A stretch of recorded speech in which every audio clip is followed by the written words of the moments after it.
लो वापस लो वापस लो। असी धान लावांगे लावांगे लावांगे। असी धान लावांगे लावांगे लावांगे। हर जोर जुल्म की टक्कर में संघर्ष हमारा नारा है।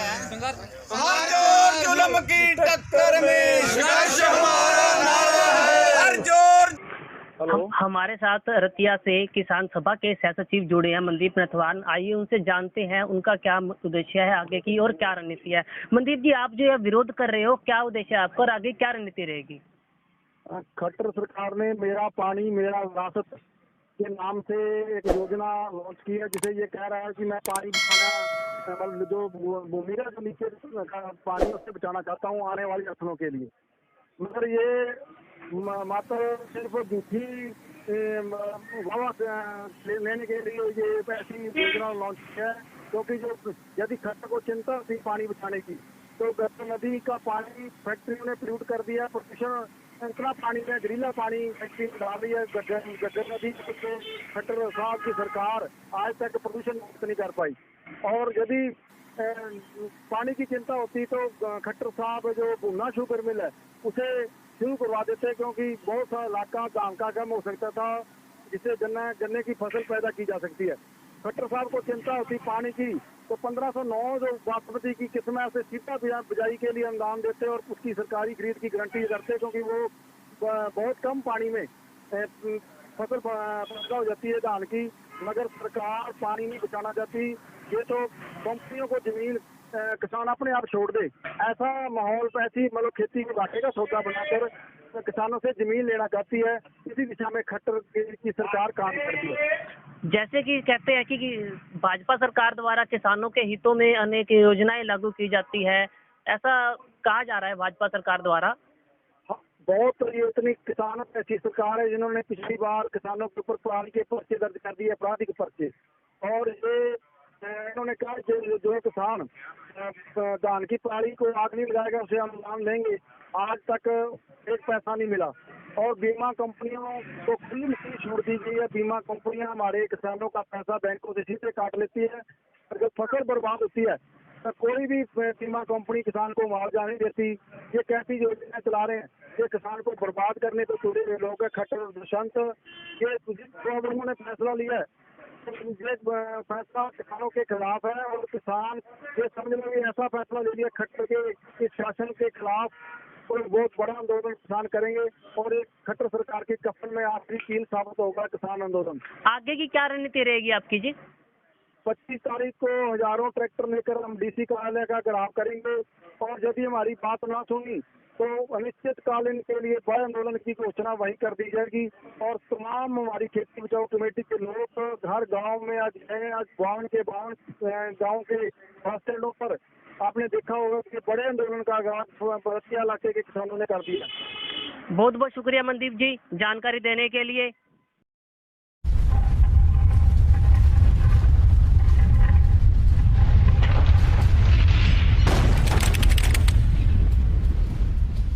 जो की सरकार है, जब से इन लोगों ने सत्ता संभाली है तब से एक भी वायदा इन्होंने पूरा नहीं किया। ये हर रोज सपना दिखाते हैं। पहले धान की पराली का सपना दिखाया भी, आप धान की पराली निकालोगे तो 1000 प्रति एकड़ रुपया हम देंगे। धान पर बोनस के लिए कोर्ट ने देश किए, वो नहीं दिए। ये कोई भी चीज़ देना नहीं चाहते, लेना चाहते हैं। अभी क्या 5 किलो का दान भी किसान से मांग रहे थे। बीमा कंपनियों को जिन्होंने इन्होंने खुली किसानों की लूट करवाई है। किसान के विरोध में सरकार है, पर इस बार ये लड़ाई खट्टर के कफन में आखिरी कील साबित होगी। ये सरकार जा रही है, किसान यहाँ का लड़ेगा इस बार बहुत मजबूती के साथ। और पूरे रतिया इलाके में आप जाओगे तो देखोगे भारी रोष है।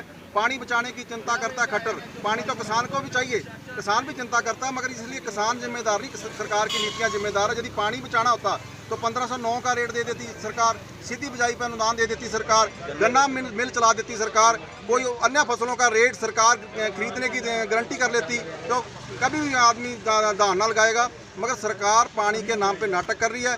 ये हमारा ज़मीन लेना चाहती है। बड़ी बड़ी कंपनियों को ज़मीन तब किसान देगा जब ये घाटे का सौदा बनेगी। यदि ये मुनाफा होगा खेती में तो कोई भी किसान अपनी ज़मीन नहीं देगा, क्यों ज़मीन हमारी माँ है।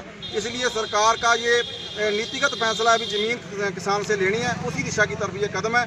मगर इस कदम को हम पीछे मोड़ेंगे, हर हाल में धान लगाएंगे। इस बार हमें इस बार ये लठ उठा के भी लड़ना पड़ा सरकार के खिलाफ कि पीछे नहीं हटेंगे, क्योंकि ये हमारी रोजी रोटी का सवाल है। यदि हमारी रोजी रोटी ना बची तो जिंदा भी नहीं रहा जा सकता।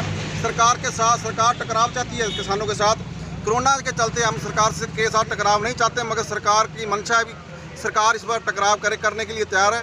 25 को आप देखोगे हजारों ट्रैक्टर जो कभी लोग आंदोलन में आए नहीं थे, वो काला झंडा लगा के डीसी दफ्तर की तरफ चलेंगे। हमने उनको संदेश दे रहे हैं, अभी आप उस पर पूरा राशन लेके आए, ट्रैक्टर पर पानी का प्रबंध, खाने का प्रबंध लेके आए। हम वापस नहीं आएंगे। हम जब तक ये फैसला सरकार वापस नहीं लेगी तो हम अगली लड़ाई की घोषणा वहीं कर देंगे। यदि सरकार ने चाहा भी कि किसान टकराव करे तो हम टकराव से भी पीछे नहीं हटेंगे। इसके लिए पूरे तौर पर ये खट्टर सरकार जिम्मेदार होगी, क्योंकि ये फैसला 4 मई को सरकार सुना रही है। जब बहुत सारा इलाका हमारा पहले नरमा पैदा करता था, मगर नरमे का रेट ना मिलने के कारण लोगों ने धान जो ज़मीनें थी वो धान में कन्वर्ट कर ली, और अब नरमे के नकली बीज, नकली स्प्रे, और पूरी तरह पहले नरमा फेल कर दिया।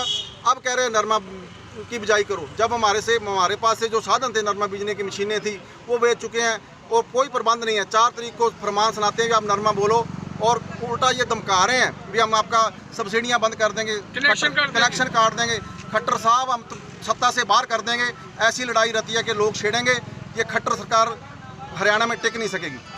किस तरह का जो है आज प्रदर्शन जो है पूरे रतिया इलाके में हो रहा है? पूरे आप 52 के 52 गाँवों के बस स्टैंडों पर जाकर देखो, लोगों ने काले झंडे उठा के इसका असली जो आंदोलन का आगाज़ है 25 को हम करेंगे, क्योंकि पहले लोग सोच रहे थे शायद लड़ेंगे, शायद सरकार इसमें छूट दे देगी, पर सरकार कहती है हम अपने फैसले से टस से मस नहीं होंगे। अभी आपने देखा होगा कृषि मंत्री बयान दे रहा है, बोले ये तो विरोधी पार्टियां प्रचार कर रही है, ये किसान तो हमारे साथ हैं। किसानों को क्या दे दिया?